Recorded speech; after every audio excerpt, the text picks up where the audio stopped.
All right, guys, so this is episode 4, part 2. Getting into the installation of the new rear frame rail for the driver's side. So to get started, need to do a little bit more cleanup for the metal that's staying in. That focus, there it goes. So the transition pan, that's all so good, so I'm gonna just clean up the metal on top and underneath and spray it down with some weld through primer. And then I still gotta get the old metal off here from the torque box and just get everything ready to insert the new piece. And then like I said before, with the back, so none of this is welding to the actual rail yet. Let's open that focus, there it goes. You know, it's just gonna sit there bolted in to the frame jig, and then I'll come through and replace these drop-offs, and that should have everything else nice and cleaned up and welded together. So I'm gonna get started on that, and yeah, hopefully it slips right in. All right, I got the driver's side rear frame rail in. I still have some tweaking to do. It didn't go in too hard. I did have to come with the plasma torch and cut this out.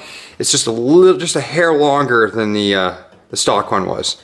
Or it was just my angle I was putting it in, but I didn't get a chance to measure this box at all to see if it was longer, but I cut it out, no big deal, because I'm putting a full single piece floor pan in anyway. So, all right, issues. So it's connected to the jig, not a problem, all right?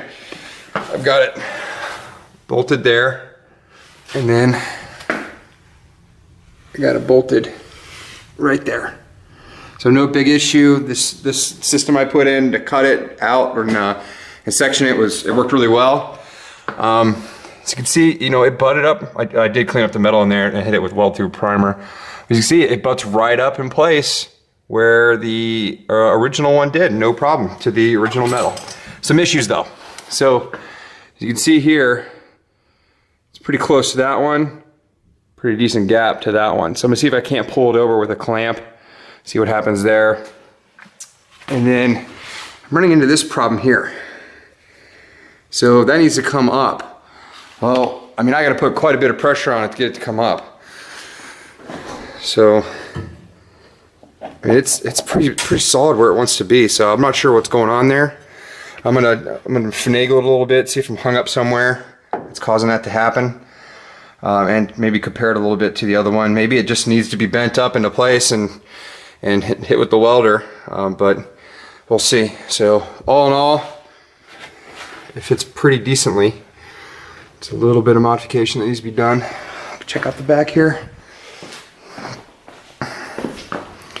See, fits right up in there. So this guy would lay up against that right there if it wasn't all bent to crap. And then,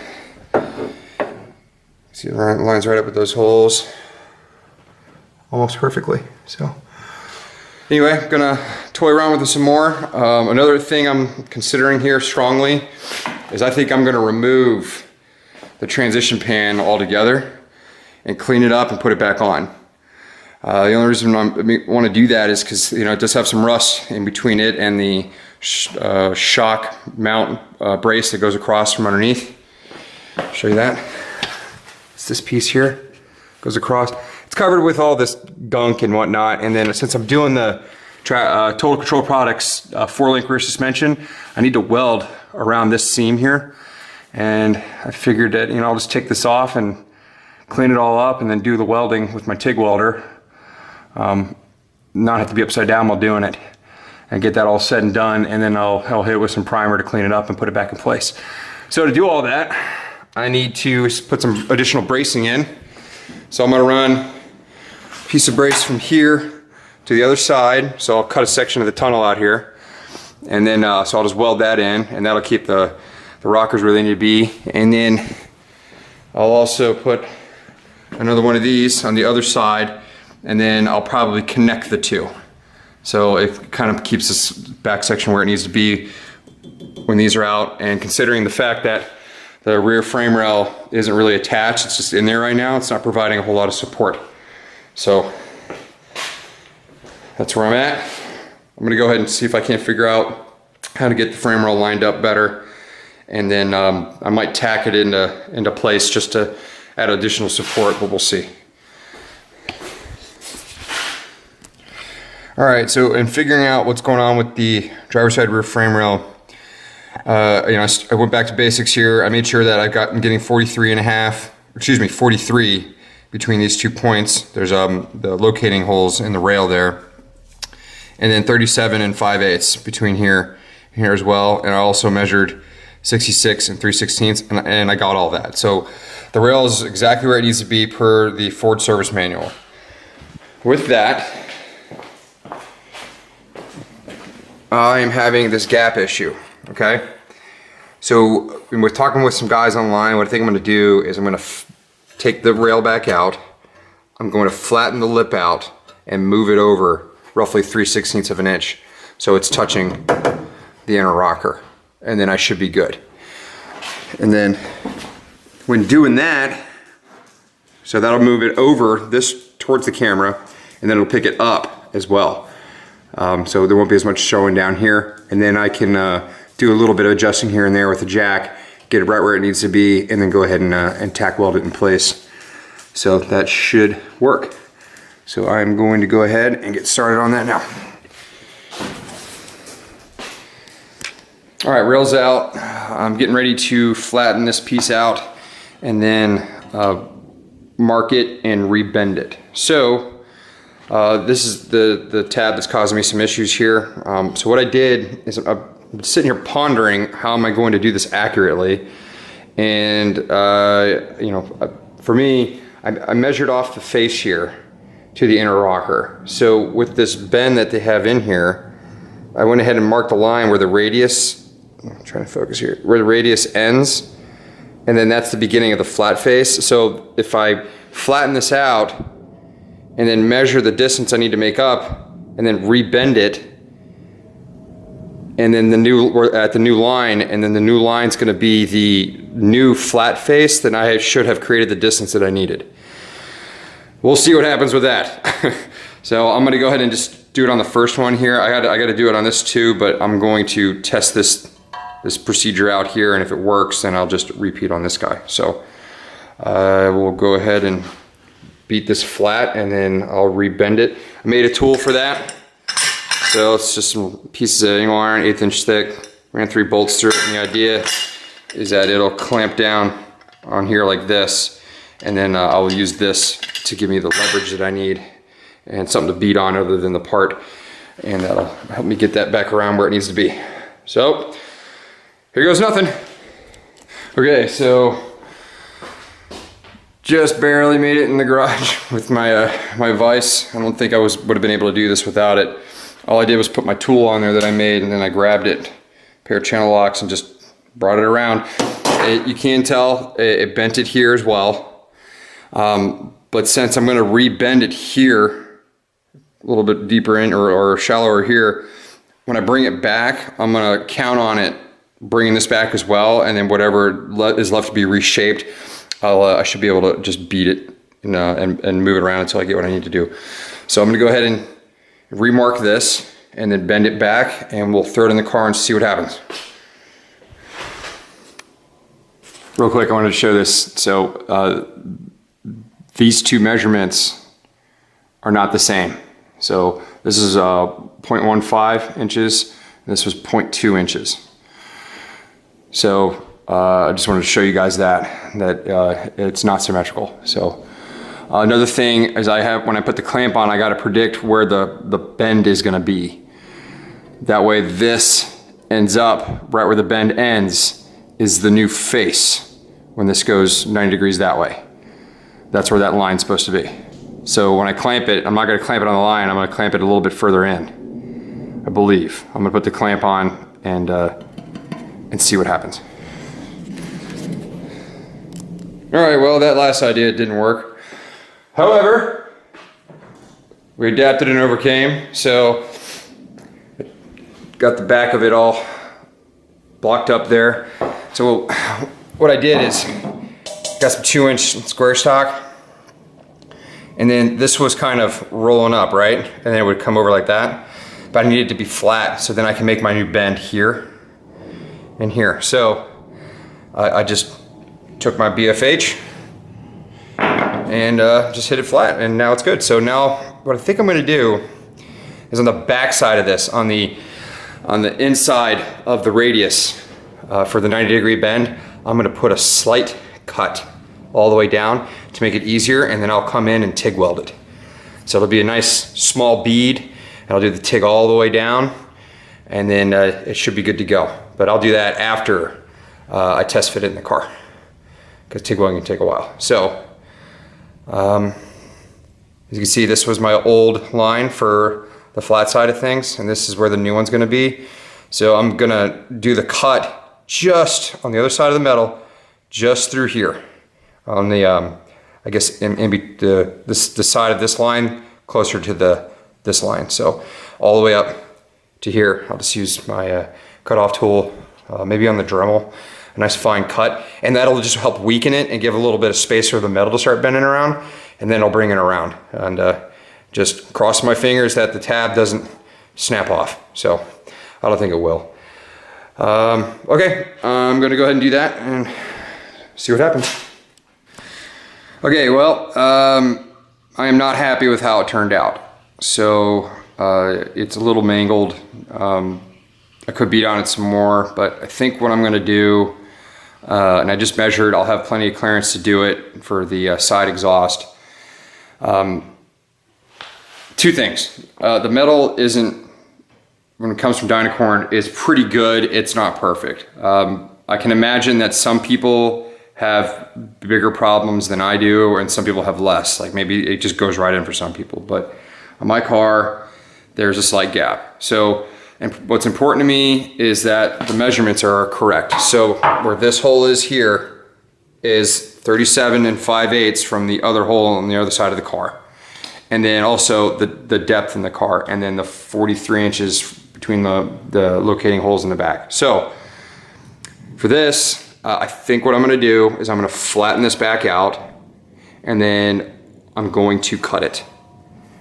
Okay, a lot of you guys are like, no, don't do that. Like, yeah, I know it's a pretty expensive part, but I think it's gonna end up being pretty strong doing it that way. And what I'll do is I'll lay a plate, pretty thick stuff that comes up to right here.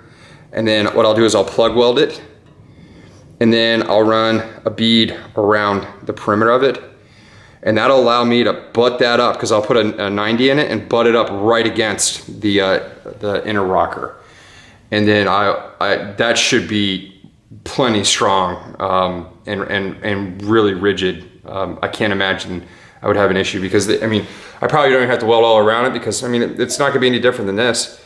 So granted, this, you know, comes into here, into here, into here. I mean, it's a pretty strong box, but I think that's my best option, instead of trying to bend it and then bend it back, because, you know, that's weakening the metal as it is.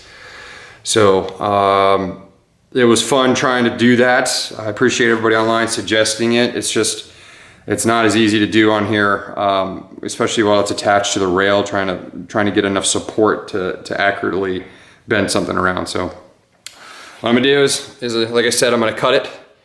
And then that along right here where the original bend was with my plasma cutter, and then that'll allow me to snake the new piece in, and then I'll weld all around it, and that'll butt right up where it needs to be, and then this will be solid. So, and I'll probably end up doing the same for here.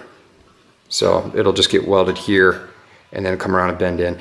This guy touches, so it's a little awkward, but it'll be all right. So I'm gonna go ahead and knock that out. Okay, so brackets are made, and let me show you where they're gonna go, and a couple other things. Okay, so as you can see, I've got one of my scissor jacks kind of holding the torque box up. So real quick, before I show you where the brackets are going, when the lip was on here, when it was pointed down, this was super rigid. Well, when I was working underneath the car,